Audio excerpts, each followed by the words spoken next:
আমি সোমাজ baking and cooking থেকে আজ আপনাদের সাথে শেয়ার করছি ঘুগনির রেসিপি। ঘুগনি আমরা সবাই কিন্তু বাড়িতে বানিয়ে থাকি, কিন্তু এই ঘুগনির মধ্যে আমি একটুখানি টুইস্ট এনেছি। লাস্টে একটা তড়কা অ্যাড করেছি, যার জন্য সেটার ফ্লেভারটাই কিন্তু পুরো পাল্টে গেছে এবং টেস্টটাও পাল্টেছে। চলুন তাহলে দেখতে থাকি। প্রেসার কুকারে স্টিমটা রিলিজ করার পরে আমি একটা বাটিতে মটর সেদ্ধটাকে ঢেলে রেখেছি।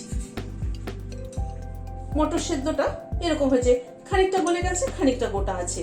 এরকম হলেই কিন্তু খেতে বেশি ভালো লাগে। একটু গলে গলে গেলে ঝোলের গ্রেভিটা একটুখানি ঠিক হয়, ভালো লাগে খেতে। গ্যাসে একটা কড়াই বসালাম, হোয়াইট অয়েল দিচ্ছি। তেলটা একটু গরম হওয়া অবধি অপেক্ষা করব। এখানে একটা বড় সাইজের আলুকে ছোট ছোট ডুমো ডুমো করে কেটে হালকা বয়েল করে নিয়েছি। আলুটা দিয়ে দিলাম।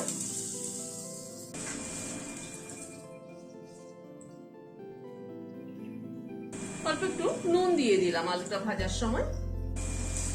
আলু সবসময় কিন্তু আমি একটুখানি বয়েল করে নিই, তাহলে আলুর যে স্টার্চটা আছে সেটা চলে যায়।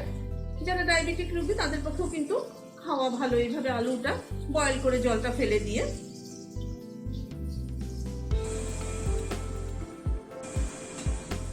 আলুটাকে লাল করে ভেজে নিলাম, তুলে নিচ্ছি। আমি যেহেতু আলুটা বয়েল করে নিয়েছি সেই জন্য আলুটাকে ভেজে আগে তুলে নিলাম। আলুটা যদি বয়েল করে না নেন তাহলে একবারে সোমবার দিয়ে আলুটা দিয়ে দিলেও মশলা কষিয়ে নিলেও হবে। ওই তেলে দুটো এলাচ, দুটো লবঙ্গ আর এক টুকরো দারচিনি ফোড়নে দিলাম। গ্যাসের ফ্লেমটাকে কমিয়ে ফোড়নটাকে একটু ক্র্যাক করিয়ে নিচ্ছি। এখানে দুটো পেঁয়াজ কেটে নিয়েছি কুচি কুচি করে, সেটা দিয়ে দিলাম। পেঁয়াজটাকে আগে ভেজে নিচ্ছি।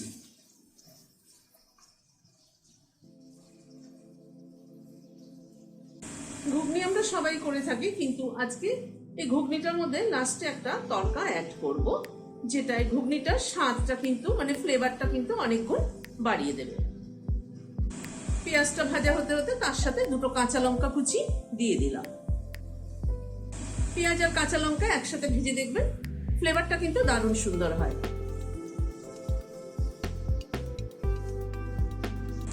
পেঁয়াজটাই মিনিট দুয়েক সময় ধরে পেঁয়াজ আর কাঁচা লঙ্কাটাকে ভেজে নিলাম। এখানে 5-6 কোয়া রসুন পেস্ট করে নিয়েছি, সেটা দিয়ে দিলাম। রসুন পেস্টটা দিয়ে একটু নাড়াচাড়া করছি।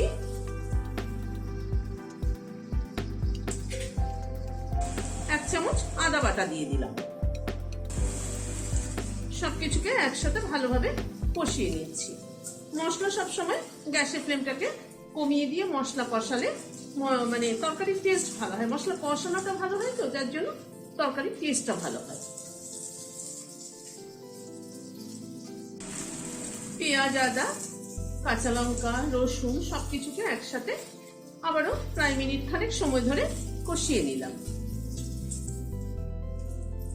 হাফ চামচ জিরের গুঁড়ো দিয়ে দিলাম, 1 চামচ ধনের গুঁড়ো দিলাম। এই জিরে ধনের গুঁড়োটা কিন্তু রোস্টেড জিরে ধনের গুঁড়ো।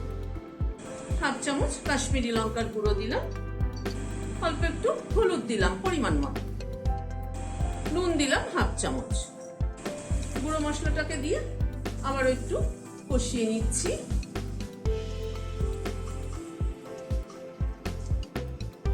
2 টেবিল চামচ পরিমাণ নারকেল কোড়া দিয়ে দিলাম।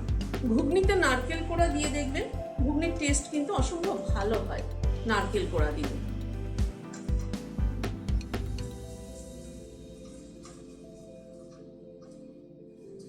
সবকিছুকে দিয়ে আবার একটুখানি কষিয়ে নিচ্ছি। সব মশলাগুলোকে মিনিট দুয়েক সময় ধরে আবারও কষিয়ে নিলাম। এখানে দুটো টমেটো কুচি করে কেটে নিয়েছি, সেটা দিয়ে দিলাম। টমেটোটাকে দিয়ে আবার একটু কষিয়ে নিচ্ছি।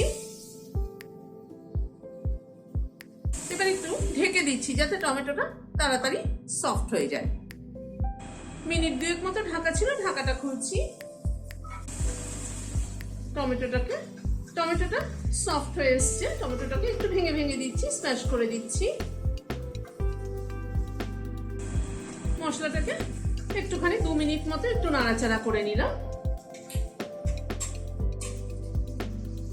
এবার মটরটাকে অ্যাড করছি, তবে জলটাকে কিন্তু এখনই দিচ্ছি না, আগে মটরটাকে দিয়ে একটুখানি মশলার সাথে কষিয়ে নিই।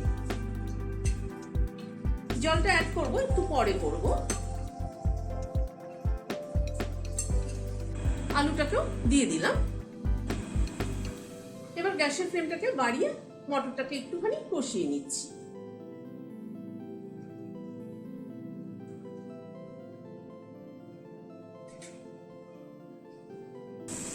মটরটাকে দিয়ে মিনিট 3-4 সময় ধরে একটু কষিয়ে নিলাম।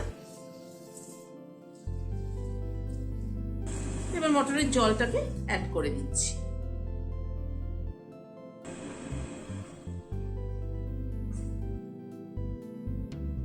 একটু ফুটে উঠুক, 1/2 চামচ চিনি দিয়ে দিলাম।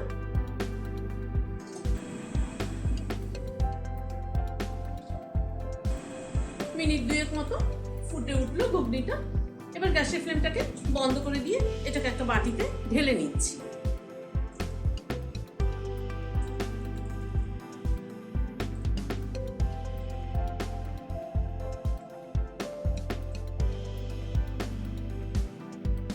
গ্যাসে একটা তড়কা প্যান বসালাম, হোয়াইট অয়েল দিচ্ছি। তেলে প্রথমে একটা শুকনো লঙ্কা ফোড়নে দিলাম,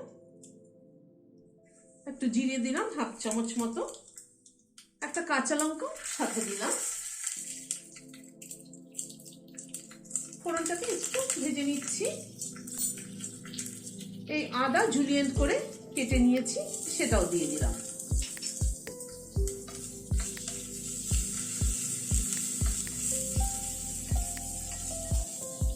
গ্যাসের ফ্লেমটাকে কিন্তু একদম কমিয়ে নিয়ে ফোড়নটাকে ভাজছি, যাতে ফোড়নটা থেকে একটা সুগন্ধ বেরোয়। মেনলি কিন্তু ঘুগনিতে একটা ফ্লেভার অ্যাড করার জন্যই আমি এই তরকাটা লাগাচ্ছি। আদা দেওয়ার পরে কিন্তু আর বেশি ভাজবো না। এবার গ্যাসের ফ্লেমটাকে বন্ধ করে দিলাম, দিয়ে উপর থেকে ঢেলে দিচ্ছি।